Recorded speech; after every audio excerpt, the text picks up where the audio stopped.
তাই আন্দোলন সংগঠিত করে রাতারাতিভাবে সরকার পরিবর্তন করে দিচ্ছে, সে এখনও আমাদের বাংলাতেও হতে পারে, ভারতেও হতে পারে। আপনারা সাবধান হয়ে যান, গণতন্ত্র ফিরিয়ে আনুন। আর সবচাইতে আমি মুসলমান হিসাবে আর একটা বলবো, আমরা মুসলমানরা যে কোনো প্রতিবাদ করলে, আমি বাংলার ক্ষেত্রে সারা ভারতে তো চলছেই, সারা ভারতে মুসলিম হওয়ার জন্য লিঞ্চিং করা হচ্ছে, বিজেপি করছে, আরএসএসের লোকেরা করছে, হিন্দুত্ববাদী সংগঠন করছে, তাদেরকে মেরে দেওয়া হচ্ছে, দাড়ি টুপি রাখে, বোরকা পরে গেলে তাদের বোরকা খুলে নিচ্ছে, দাড়ি টুপি খুলে নিয়ে মারা হচ্ছে। এই রিসেন্টলি উত্তরপ্রদেশে যে হজ উমরা করে এসছে, তারা রাস্তা দিয়ে যাচ্ছে, তাদেরকে ধরে উঠবাস খাইয়ে যাচ্ছে, তাদেরকে মন্দিরে নিয়ে যেয়ে তাদেরকে কান্নাক ঘিসড়ি খাইয়ে মন্দিরে মাথা ঢুকানো হয়েছে। কি পর্যায়ে সারা ভারতে চলছে, কিন্তু বাংলাতেও কোনো বিষয়ে প্রতিবাদ করলে গেঁজা কেস দেওয়া হয়ে যায়, কোনো বিষয়ে প্রতিবাদ করলে রাত্রেবেলা লোক পাঠিয়ে দেয়। এই আমি কাবিলপুর মুর্শিদাবাদের কথা বলবো, রাস্তা নিয়ে তারা আন্দোলন করছে, তাদের বাড়িতে রাতারাতি পুলিশ পাঠিয়ে দেওয়া হয়েছে। তাদের বাড়িতে পুলিশ কে পাঠাচ্ছে? আমাদের এমপি সাহেব আছেন, জেলা পরিষদের যে আছেন রুবিয়াদি আছেন, এমপি সাহেব আছেন, তাদের তত্ত্বাবধানে পাঠিয়ে দিচ্ছে। তারা কাউর বিরুদ্ধে আন্দোলন করছে, তারা তাদের হক আদায় করছে। তারা ভোট দিয়েছে তৃণমূলকে, তারা তৃণমূলের এমপি করেছে, তৃণমূলের জেলা সাহেবের রুবিয়াদিকে করেছে, তৃণমূলের এমপি খলিলুর সাহেবকে করেছে, তাদের এলাকা পড়ছে জঙ্গিপুরের আন্ডারে। কিন্তু তারা রাস্তার জন্য আন্দোলন করে, যে রাস্তায় এমপি সাহেব প্রতিশ্রুতি দিয়েছিল যে সেখানে পিডব্লিউডি রাস্তা হবে, সেই রাস্তার জন্য আন্দোলন করছেন। তা এবার বেহাল আছে রাস্তায়, বড় বড় গাড্ডা হয়েছে কাবিলপুর রাস্তায়, তাদেরকে রাতারাতি ধরে জেলে পুরে দিচ্ছে, তাদের বাড়িতে পুলিশ পড়েছে রাতারাতি, যেন তারা কত বড় সন্ত্রাসী। এবং এই ক্ষেত্রে বিভিন্ন জায়গাও করা হয়, খোদ ক্যানিং দেখেছি, বিভিন্ন জায়গায় প্রতিবাদ করছে, রাতারাতি ঘর ভেঙে দেওয়া হয়েছে, এলাকায় ঢুকতে পারছে না।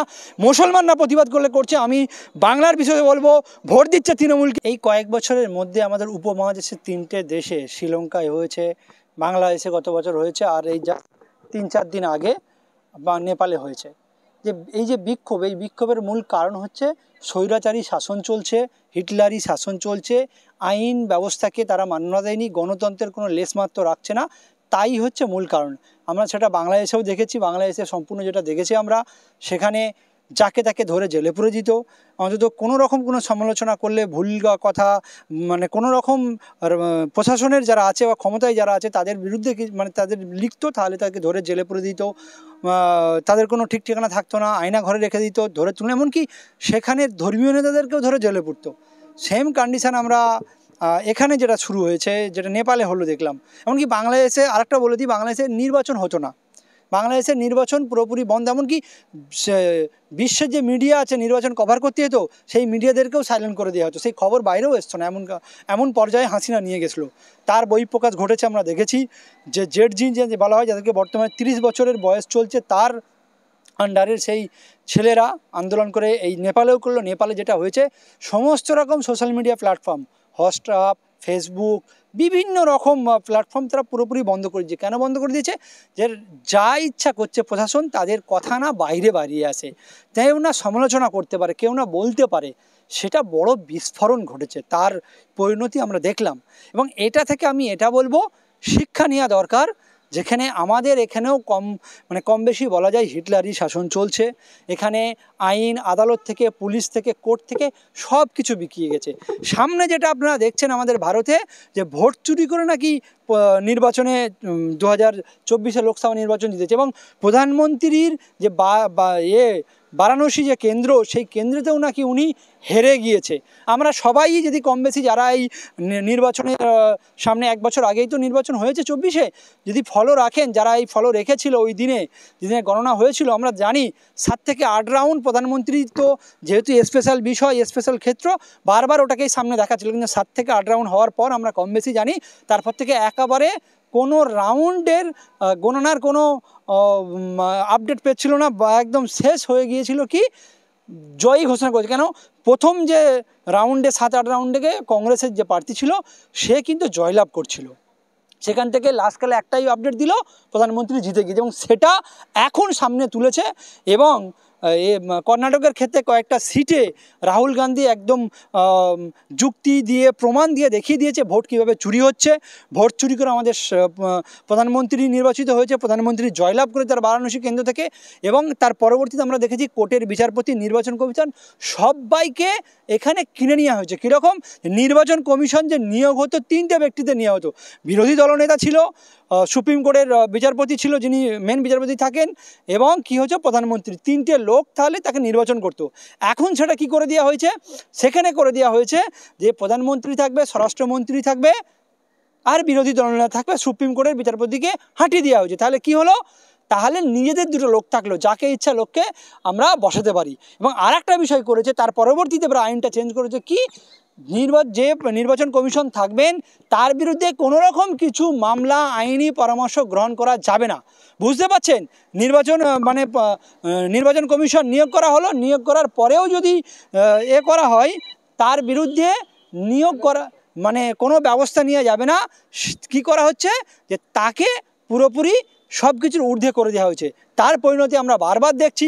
নির্বাচন কমিশন ভোট চুরির প্রমাণ দেওয়ার পরেও কোনো ব্যবস্থা নিচ্ছে না।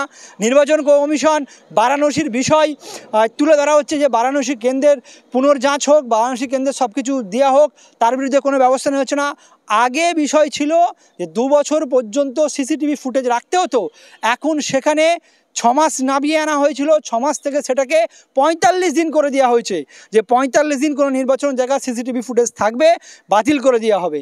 এবং অনেক ক্ষেত্রে সিসিটিভি ফুটেজ চাওয়া হয়েছে, নির্বাচন কমিশন কি বলেছে যে মা বোনেদের ইজ্জতহানি হবে নাকি ভোট গ্রহণের চিত্র দিলে। তাহলে আমরা এই 2 দিন আগে দেখলাম রাষ্ট্রপতি নির্বাচন হলো, উপরাষ্ট্রপতি নির্বাচন, সেখানে তো খোদ নির্বাচন কমিশন তারা ভিডিও ফুটেজ প্রকাশ করেছে, আমাদের যে মহিলা এমপিরা আছেন তাদের ফটো। তাহলে কি বলবো নির্বাচন কমিশন, পুরো হাস্য কৌতুক ভারতের ব্যবস্থা করে রেখেছে।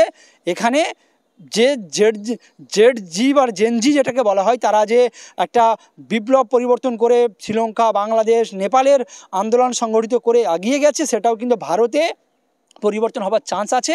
কিন্তু ভারতে একটা জায়গাতেই বিভেদ করে রেখেছে যুব সমাজকে, সেটা হচ্ছে হিন্দু মুসলমান। সেই ইস্যুটা জানে, যেমন যে নীতিতে চলে এই বিজেপি গোলওয়াকারের নীতিতে, সেই হিটলারের নীতিতে, হিটলারের অনুকরণ নীতি আরএসএস তাদের বইয়েতে করে রেখেছে, যে মেন হচ্ছে জনগণকে মূর্খ করে রাখো। সেই জনগণকে মূর্খ করে রাখার অর্থই হচ্ছে এখানে হিন্দু মুসলমান বিভেদ করে রেখেছে যুব সমাজকে। যুব সমাজের চাকরি নেই, না যে কোনো সেক্টরে চাকরি নেই।